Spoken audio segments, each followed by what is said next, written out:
Voilà, je vais continuer ce que j'ai commencé ce matin. Je vais traiter assez rapidement parce que je vois que d'abord on n'a pas énormément de temps. Ensuite, il y a beaucoup de choses qui ressortent dans la célébration, qui sont ressorties dans la célébration, les témoignages, les poèmes. Donc je peux aller assez vite. Une troisième partie qui s'intitulera Tout est don. Et puis la conclusion sur la joie et l'espérance. Alors tout est lié. Je rappelle quelques-unes des relations auxquelles nous rend attentifs l'encyclique. D'abord, c'est dit dans l'introduction, elle est adressée à tous les humains. C'était déjà la caractéristique de l'encyclique Pacem in Terris du pape Jean XXIII en 1963, au moment dans une période de tension internationale avec la période de la guerre froide. Donc cette encyclique qui a eu un très grand retentissement au-delà de l'Église a cette même caractéristique de s'adresser à tous les hommes de bonne volonté. Ce qui nous rappelle que nous ne nous sauverons pas les uns sans les autres. On est sauvés les uns par les autres, on ne se sauve pas tout seul. Le salut chrétien, c'est ainsi. Tous les hommes aussi doivent trouver leur place dans la maison qui est commune. La question écologique n'est pas séparée d'autres questions que le pape pose à tout le monde, à toute l'humanité, et que nous pouvons transmettre aussi à nos frères dans la société, là où nous sommes, la question sociale, on en a beaucoup parlé déjà, la question éthique et la question spirituelle. Sur la question du lien entre écologie et justice sociale, je ne dis pas, on en a déjà beaucoup parlé, hein, il n'y a pas deux crises séparées, une crise environnementale et l'autre sociale. Tout à l'heure, on a parlé de la question des rapports entre le Nord et le Sud à propos de préoccupations écologiques. Il y a une expression très forte d'ailleurs du pape à ce moment-là, il parle de culture du déchet. Alors, le déchet, c'est à la fois les choses que l'on jette, mais c'est aussi les personnes que l'on jette. Ce qui fait la différence certainement avec les débuts du capitalisme, hein, où la question n'est plus tellement de l'exploitation, mais que la question c'est que des gens deviennent inutiles, jetés. Deuxième lien, celui entre l'écologie et l'éthique. La dégradation de l'environnement, comme la dégradation humaine et éthique, sont intimement liées, dit le pape. L'actuel système mondial est insoutenable de divers points de vue parce que nous avons cessé de penser aux fins de l'action humaine. C'est-à-dire, on agit, ça tourne, la machine tourne, mais on ne sait plus pourquoi.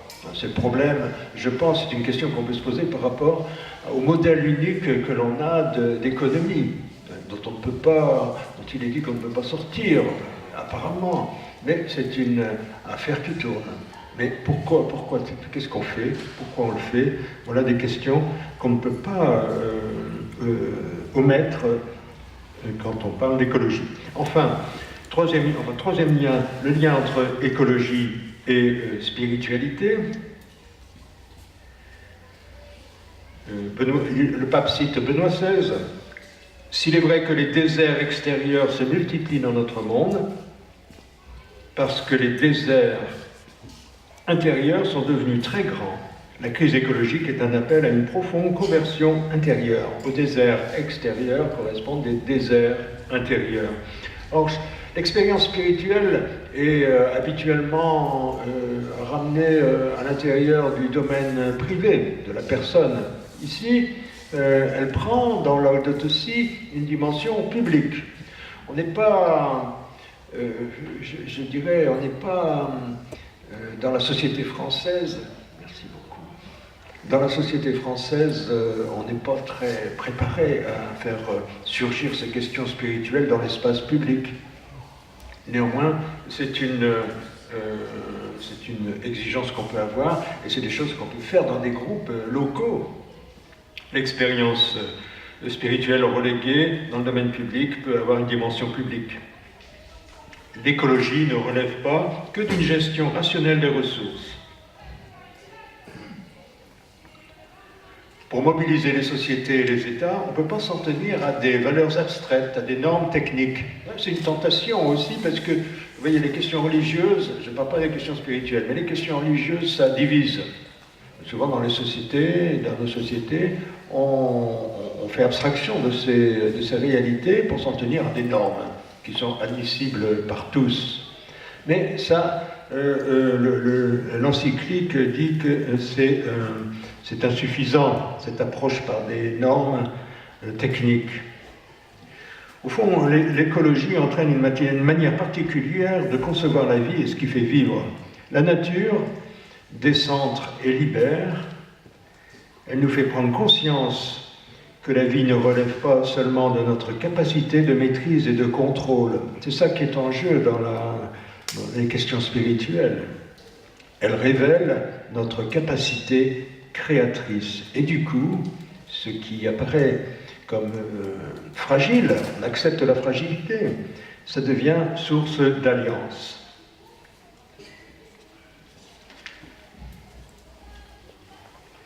La conséquence, c'est évidemment l'écologie doit être intégrale, puisque tout est lié. C'est le chapitre 4. Il s'agit de sauver la planète, notre maison commune, de considérer que les différentes espèces ont une valeur en elles-mêmes, réduire les inégalités entre les personnes, entre les pays, protéger les cultures humaines, qui sont aussi mises à mal aujourd'hui, promouvoir une écologie de la vie quotidienne. Alors là, le pape a beaucoup de développement sur l'écologie de la vie quotidienne, qui est intéressant de lire pour notre vie quotidienne. Je pense aussi à tout ce qui est dit sur la ville, le quartier, la maison. Ça, c'est intéressant, quand vous habitez tous des maisons, des appartements, des immeubles, des quartiers, de lire ces passages-là. Je trouve que c'est assez inspirant, il permet d'être créatif. Le pape parle aussi de l'écologie humaine. Il dit qu'il y a un lien entre une logique de domination sur son propre corps et une logique de domination sur la création. Le lien permet de créer du commun entre des singularités, sans uniformiser. Le lien permet de maintenir des différences. Il s'agit de créer des interdépendances entre des domaines qui sont habituellement séparés. Le cri de la terre et le cri des pauvres, l'économie, la politique et la culture. Le pape dit que, en gros, la culture est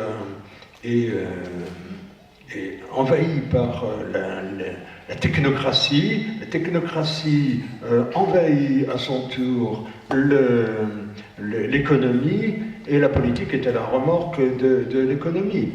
Il n'y a plus de lien, mais absorption. Donc lui invite à faire des liens entre le local et l'international. Ça, c'est aussi très important, puisque ça touche d'une part au sens de ce que nous faisons, nos actions locales. Qu'est-ce que ça... on doit les penser en même temps comme action locale dans un monde international. Sinon, on risque de se dire, ce que je fais ici, à quoi bon, puisque point de vue international, je suis largement dépassé, là, je n'agis qu'au point de chez moi. Et puis, parce que les actions internationales risquent d'être tellement globales qu'elles ne respectent pas les besoins locaux, ce qui est bien à un endroit est mauvais à un autre. Les politiques ne s'appliquent pas de la même manière, et on a besoin d'écouter les gens à la base, comme on dit, pour respecter la spécificité de chacun et de chaque groupe. Voilà pour le lien. Ensuite, tout est don. Quand j'étais en Algérie, j'avais un ami qui travaillait au service des eaux, Et alors, il se plaignait beaucoup, parce qu'il devait ramasser l'argent chez les personnes qui avaient un compteur. Mais j'étais dans une région encore proche du monde rural, assez traditionnelle. Les gens ne payaient pas l'eau parce qu'ils considéraient que c'était un don de Dieu. Ils refusaient de payer l'eau.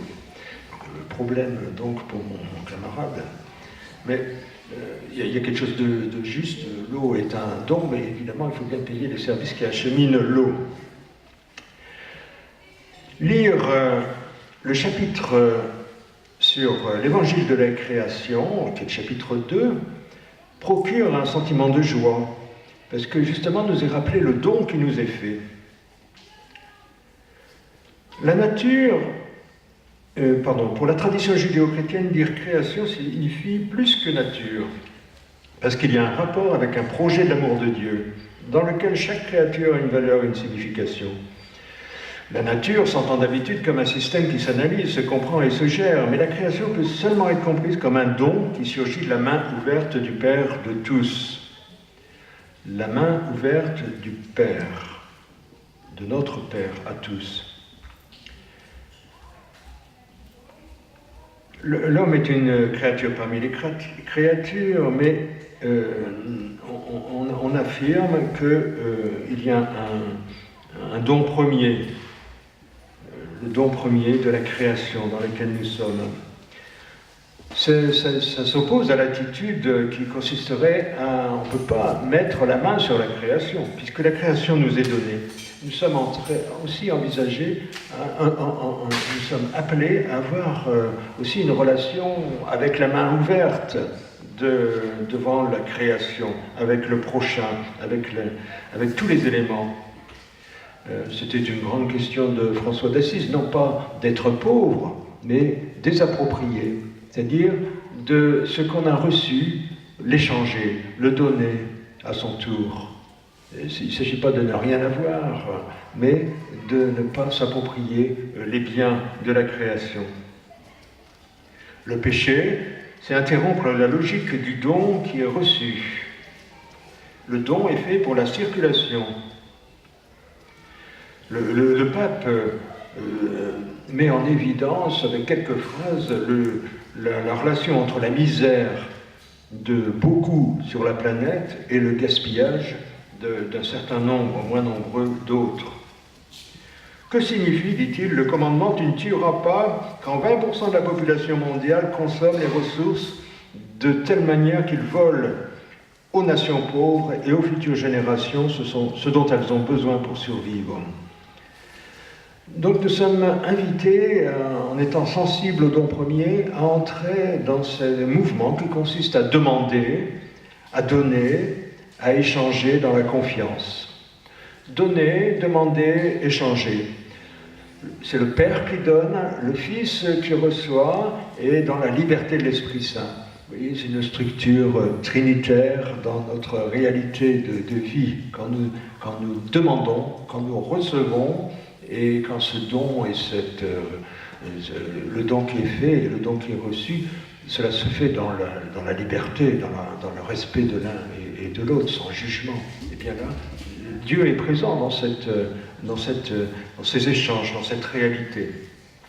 Contemplation. Dans la parole créatrice, il y a un choix libre exprimé, dit le pape. La création est de l'ordre de l'amour.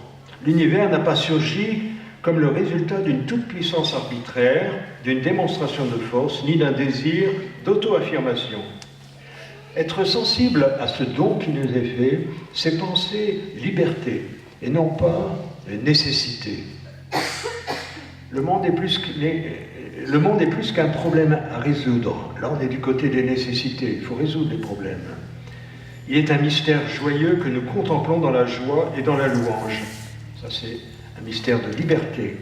Et la contemplation, c'est un acte où on reçoit la liberté de l'autre et qu'on exerce librement. De ce côté-là, il n'y a pas de preuve, il y a à donner. On ne peut pas donner de preuve. On est dans l'ordre du témoignage. Le cantique des créatures de saint François.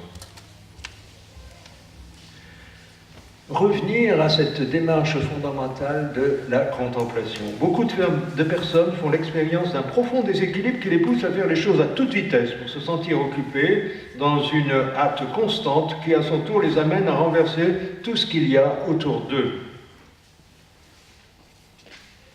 Une écologie intégrale implique de consacrer un peu de temps à retrouver l'harmonie sereine avec la création, à réfléchir sur notre style de vie et sur nos idéaux, à contempler le Créateur qui vit parmi nous et dans ce qui nous entoure. Le premier temps, dans la rencontre du monde, c'est celui de l'ouverture de nos sens, voir, écouter, toucher, goûter, sentir. C'est le temps de l'étonnement, de l'émerveillement. Et ensuite se met en place le travail de la raison, de la rationalité, l'analyse, la mise en ordre, le calcul, le classement logique, les sciences et les techniques. Très, très important, très utile, mais c'est second par rapport à l'accueil de ce qui est et qui pourrait ne pas être et qui nous dit quelque chose.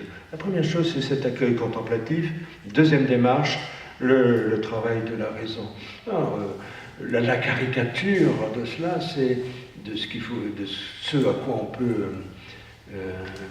on peut tomber, c'est quand on voit quelque chose, c'est se dire combien ça coûte. Ça vaut combien? Cela dit, alors le pape n'a aucune... il le dit avec ses mots, il dit on ne va pas revenir au temps des cavernes, c'est pas ça que je souhaite. Il dit tout le bien des techniques qui permettent à l'homme de sortir des conditionnements de la nature. Il a tout un développement sur les bienfaits de la technologie.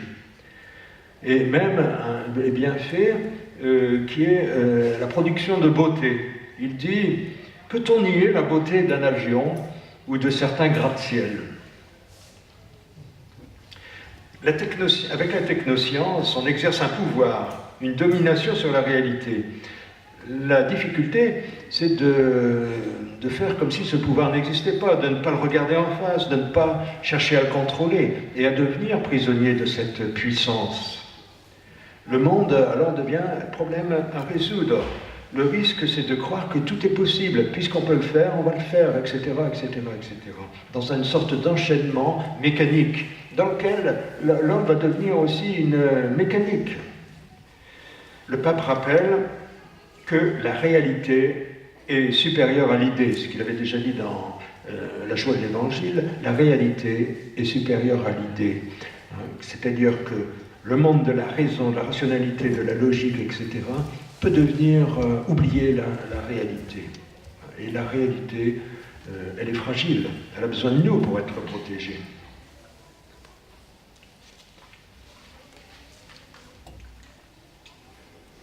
Le pape attire notre attention sur ce pouvoir incontrôlé. Pour ça, il parle du paradigme technocratique globalisé. La mentalité technocratique dominante conçoit toutes les réalités comme un objet à manipuler indéfiniment. La technologie domine aussi l'économie et la politique. Donc, revenir à ce moment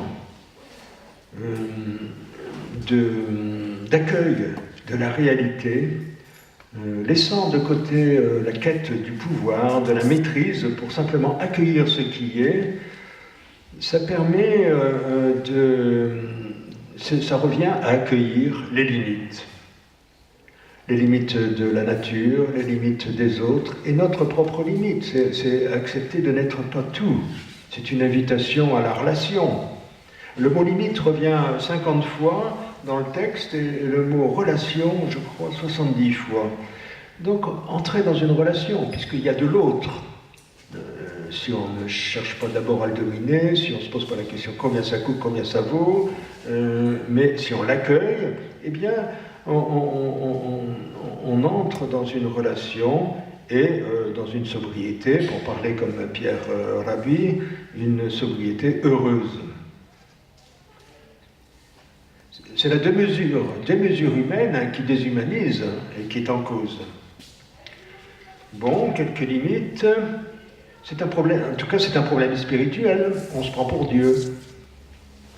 Si on refuse ses limites, si on se met au centre, On se prend pour Dieu et on se perd comme homme.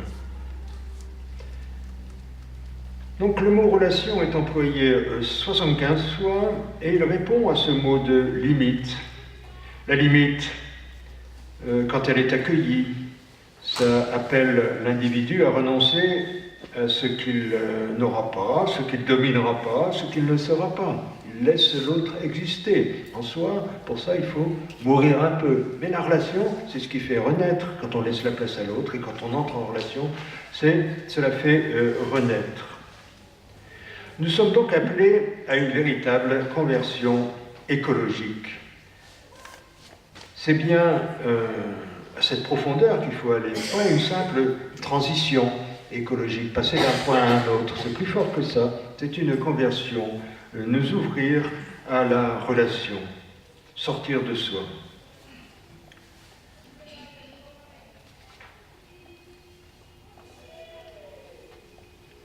Le défi est éducatif pour le pape. Même si la sensibilité écologique progresse, il est difficile d'adopter un style de vie sobre quand on a grandi dans un contexte de très grande consommation. Vous voyez des portables partout. Vous êtes soumis de tous côtés à la consommation à tout instant, dans la rue, quoi que vous fassiez, vous lisez le journal, invité à consommer. La conversion écologique s'opère aussi au quotidien. Et là, le pape dit, je pense que ça nous intéresse très fort, tout cela fait partie d'une créativité généreuse et digne. Les petites choses dont il parle, utiliser les transports publics, économiser l'eau, etc. Toutes ces petites choses que nous pouvons faire, il dit cela fait partie d'une créativité généreuse et digne qui révèle le meilleur de l'être humain. C'est pas du tout insignifiant, le robinet d'eau qu'on ferme un peu plus vite.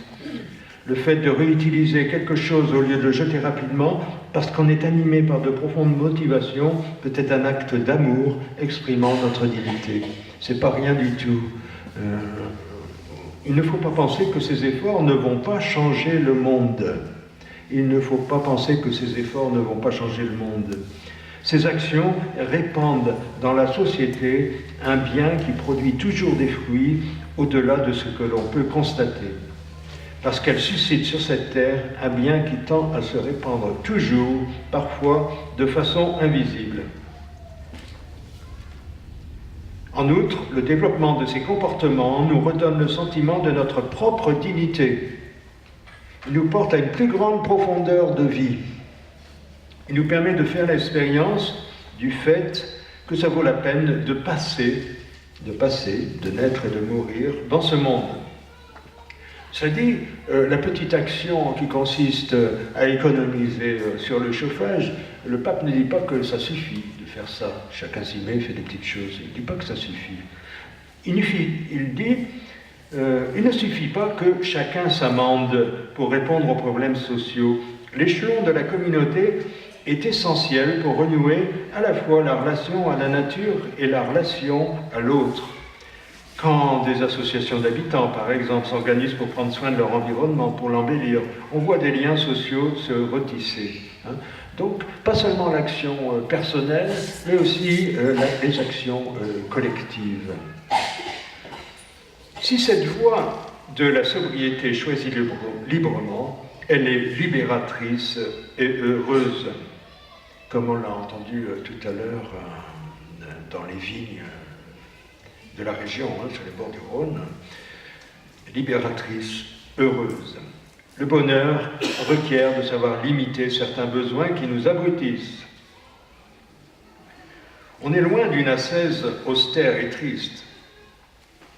Ceux qui jouissent plus et vivent mieux chaque moment sont ceux qui cessent de picorer ici et là en cherchant toujours ce qu'ils n'ont pas, et qui font l'expérience de ce qu'est valoriser chaque personne et chaque chose, en apprenant à entrer en contact et en sachant jouir des choses les plus simples. Alors, je pense que vous avez beaucoup d'art de vivre, d'éléments d'art de vivre que vous communiquez autour de vous, et vous en apprenez aussi les uns par les autres, et pas seulement des personnes qui sont ici, mais aussi des gens que vous rencontrez dans vos quartiers, vos communes. Conclusion. excusez-moi. Conclusion, joie et espérance. Bon, j'ai commencé cette conclusion par quelque chose de catastrophique quand même. Selon les autorités chinoises, au rythme actuel de désertification, d'urbanisation, d'usage de la voiture, il faudra déménager Pékin d'ici une trentaine d'années. La barrière forestière qui sépare la ville du désert de Gobi est de plus en plus fragilisée et les vents de sable menacent la capitale, déjà gravement polluée d'ensablement. Face à ce genre de constat, tout le monde devrait sortir sa pelle et aller échanger, et puis changer ce qui est, interpeller les responsables publics, déclencher des pressions citoyennes, des mouvements alternatifs. Mais des nouvelles comme ça, on en a tous les matins, des catastrophes comme ça tous les matins, et sans qu'on ait d'échelle de valeurs. On a du mal à distinguer ce qui est plus important et ce qui l'est moins. Les problèmes liés au climat, à l'énergie, à la crise financière, tout ça, ça s'ajoute, et on met ça dans la catégorie « ça va mal ». Tout va mal. Nos modes de vie et d'organisation ne sont guère ébranlés. Il y a un économiste qui dit on est comme dans une situation de drôle de guerre. Vous savez, la guerre est déclarée, une catastrophe va arriver, mais ça ne bouge pas. On sait qu'on est entré dans une période dramatique de l'histoire, mais rien n'a changé. Comment dépasser l'inertie ?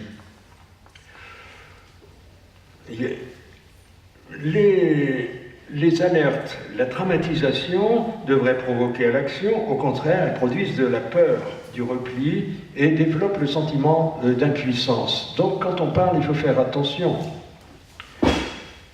Par exemple, devant l'explosion des inégalités, eh bien les classes moyennes qui se sentent menacées sont portées à aller accuser les plus pauvres.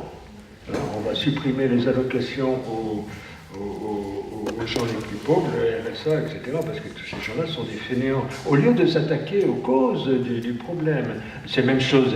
On peut se poser des questions sur les plans d'austérité qui ont été faits dans le monde par les organismes internationaux. Et ensuite, autre problème, le désastre écologique, c'est pas pour demain. Or, beaucoup d'êtres humains vivent au jour le jour. Ils survivent du jour, on cherche à survivre aujourd'hui. Donc les questions pour dans 5 ans, pour dans 10 ans, c'est trop difficile pour eux. Mais on voit bien nous-mêmes quand on est débordé par le travail ou par des activités, stressé, etc. On ne fait pas tout ce qu'il faudrait faire pour dans 10 ans. Une autre difficulté, c'est celle de l'imagination. On n'avancera dans le traitement du problème que si on imagine des solutions possibles. Sinon, on fait comme s'il n'y avait rien. De toute façon, on ne peut rien faire. Donc, c'est à partir d'expériences qui réussissent qu'on peut faire avancer. Les petites choses que l'on fait et des choses plus grandes. Certains mouvements ont compris que l'on ne pouvait avancer sur les risques majeurs que si on débloque des ouvertures, si on nous fait des ouvertures qui sont porteuses au point de vue émotionnel. Il faut faire des démonstrations positives, créatives, de la possibilité de changer de mode de consommation, d'organisation, de production. Je trouve que c'est la grâce du film Demain, je ne sais pas si vous avez vu, de vous présenter des choses qui nous donnent envie de bien vivre et de mieux vivre. C'est ça qui peut mobiliser les gens. D'ailleurs, ce film a eu un certain succès. Je ne sais pas s'il entraîne ensuite de nouvelles réalisations. J'étais dans mon quartier à plein Paris. À côté de nous, il y a la friche d'un ancien hôpital. Et là, il y a des associations qui essayent, dans ce domaine, à la fois de créer des liens avec des gens en situation de précarité, il y a des associations qui s'occupent de personnes en précarité, et en même temps des associations qui ont des préoccupations dans le domaine de l'écologie, et enfin dans l'art, etc., etc. Et c'est un lieu, il y a des gens qui aiment bien aller voir parce qu'il fait bon vivre là. Donc ça peut donner le goût de changer. C'est pas l'annonce, seulement l'annonce de catastrophe. Démontrer par l'exemple qu'il est possible de faire autrement et d'être heureux en faisant autrement. C'est sortir de la logique du déni de la réalité. Oh là là, on peut se retrouver entre acteurs pour cela. La conscience de la gravité est nécessaire, mais le chantier d'espérance est passionnant. Le pape affirme dans sa conclusion que sa réflexion est joyeuse et dramatique. Joyeuse parce que le pape répète qu'il n'y a pas de fatalité et que l'homme peut, même s'il le décide, comme Noé, s'engager dans la conversion écologique. Et il en trace les grandes lignes. Aussi parce que la recherche de la paix, de la joie, de la louange fait partie de ce changement qu'on peut commencer aujourd'hui. L'ascèse préconisée par le pape n'a rien de triste, c'est à une sobriété heureuse qu'il nous invite. Le tragique de la situation actuelle, nous pouvons le voir comme faisant partie des douleurs d'enfantement d'un monde nouveau. J'ai lu un article il y a quelques jours de Elena Lacida qui dit il s'intitulait « Les nuits sont enceintes ». C'est-à-dire, nous sommes dans une période de nuit, mais la vie peut venir de cette nuit. Dieu a voulu, c'est le pape qui parle, Dieu a voulu se limiter lui-même de quelque manière en créant un monde qui a besoin de développement, où beaucoup de choses que nous considérons mauvaises, dangereuses ou sources de souffrance font en réalité partie des douleurs de l'enfantement, qui nous stimulent à collaborer avec le Créateur. L'espérance de Laudato Si met en marche vers un nouveau possible, à la fois en regardant les logiques qui conduisent à la catastrophe, la culture du déchet, la démesure anthropocentrique, le paradigme technocratique, et elle relève les germes de ce qui apparaît comme un nouvel art de vivre ensemble dans la création. Alors il a une très très belle phrase, je trouve, qu'on pourrait garder, l'authentique humanité qui invite à une nouvelle synthèse, semble habiter au milieu de la civilisation technologique presque de manière imperceptible, comme le brouillard qui filtre sous une porte close. Le brouillard qui filtre sous une porte close. Voilà le monde nouveau qui est en train de naître dans ce monde d'aujourd'hui et dont vous avez certainement beaucoup de possibilités de nommer ces éléments qui sont de brouillard, cette vie qui est en train de surgir aujourd'hui. Vous faites des expériences, vous en voyez autour de vous, vous avez certainement une connaissance de ce monde nouveau qui est en train de naître. Laudato Si donne à voir un monde en gestation, un monde où la peur se transforme en audace, la méfiance en confiance, le repli en ouverture, la reproduction mécanique de processus en créativité. Elle rejoint ainsi les innombrables initiatives qui attestent que ce monde nouveau est déjà présent. Circuit court, monnaie locale, commerce équitable, finances solidaires, vin biologique, etc. Laudato Si donne à ce bouillonnement un cadre politique. Elle crée une cohérence. Je termine avec ces mots que je reprends de la fin de l'encyclique, puisque voilà, nous commençons l'Avent. D'ailleurs, nous allons à l'avant-conduit sur Noël. À Noël, c'est l'occasion c'est le temps où on ouvre les yeux, hein, comme on ouvre les oreilles, comme les mages et les bergers. On ouvre les yeux, on se met dans cette démarche de contemplation de ce qui est fragile, on accueille la fragilité qui nous est donnée. Donc cette démarche à laquelle nous invite le pape en disant que tout nous est donné. Donc je termine avec des mots que je reprends de la fin de l'encyclique. À la fin, nous nous trouverons face à face avec la beauté infinie de Dieu, et nous pourrons lire avec une heureuse admiration le mystère de l'univers qui participera avec nous à la plénitude sans fin. Jésus nous dit, « Voici, je fais l'univers nouveau ». La vie éternelle sera un émerveillement partagé où chaque créature, transformée d'une manière lumineuse, occupera sa place et aura quelque chose à apporter aux pauvres, définitivement libérés. Chaque créature transformée d'une manière lumineuse.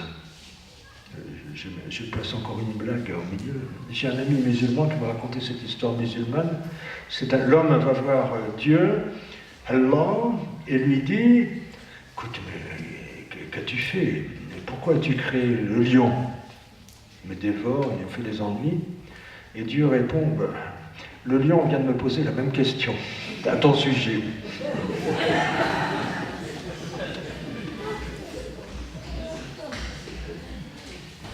Donc, bon, je reviens à mes propos plus spirituels qui sont du pape.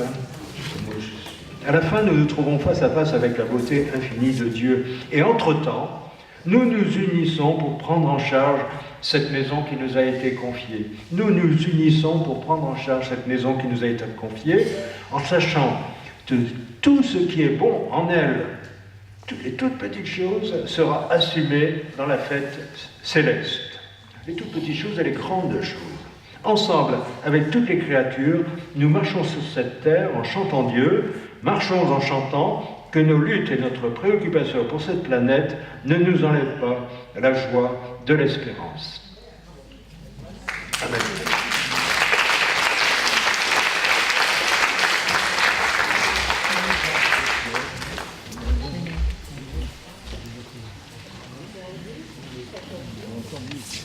Bien, maintenant, attends.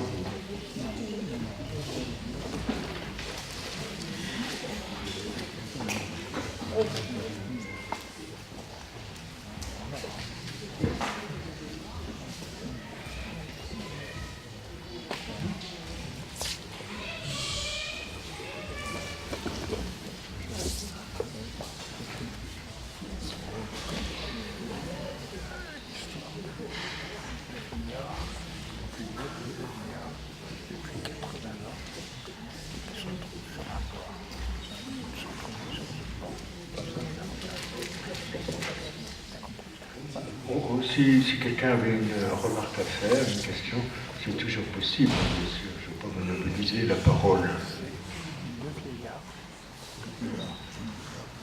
Ah.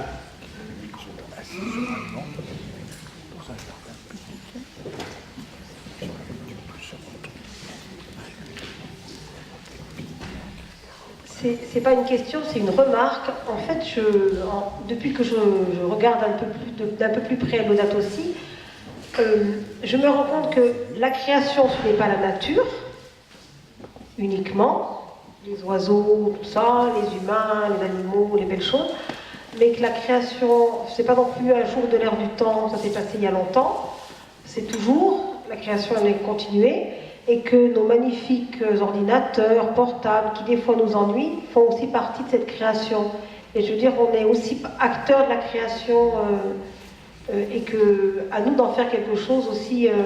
On ne peut pas dire il y a des trucs bien et pas bien, et ça c'est pas la création et ça oui. Voilà. Merci. C'est bien. Oui.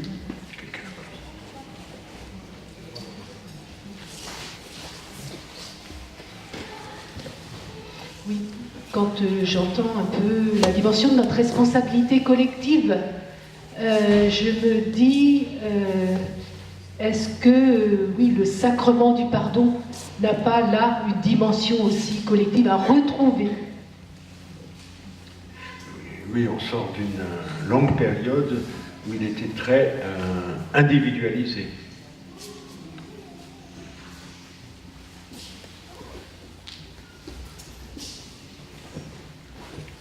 Moi, je voulais juste rebondir sur quelque chose que tu as dit juste avant la conclusion, qui était cet impact que l'on peut avoir aussi sur l'environnement, sur nos voisins, sur... je sais pas, t'as dit... Voilà. Non, juste un petit témoignage. Nous sommes dans la Drôme depuis 1 an et demi. Nous habitons un petit lotissement à Alixan. Et c'est vrai que la première chose que nous avons essayé de faire, c'était de rencontrer les voisins. Donc on a mis dans les boîtes aux lettres un petit mot en disant « Nous arrivons sur Alixan, nous aimerions faire votre connaissance, venez à la maison vendredi soir. » Voilà. Et tous, sauf un, mais qu'on a revu après, qui était en vacances, sont venus. Et ça a été le début d'une aventure sociale, humaine, fraternelle, assez, enfin, qui nous touche, parce que, voilà, donc, on a la chance d'avoir une piscine, on a des voisins qui n'en ont pas, on leur a dit, ben, entre autres une musulmane, Aïcha, à qui on a dit, bah, tu profites, enfin voilà, c'est un cadeau du ciel qu'on ait cette piscine, voilà, tu n'hésites pas. Voilà, donc les rapports comme ça ont grandi, les uns venant chercher du matériel, voilà, parce que la tondeuse est en panne. Et puis dernièrement, on s'est retrouvés tous, comme tu disais, à nettoyer notre environnement. Donc ça a été un samedi, j'ai fait une invitation aux voisins, on s'est donné rendez-vous et on s'est mis tout un samedi à nettoyer, le beau-frère de l'un nous donnant des copeaux pour mettre sur les plates, voilà. C'est vrai que je pense qu'on a notre part aussi et on a développé cette fraternité pour faire grandir. Merci.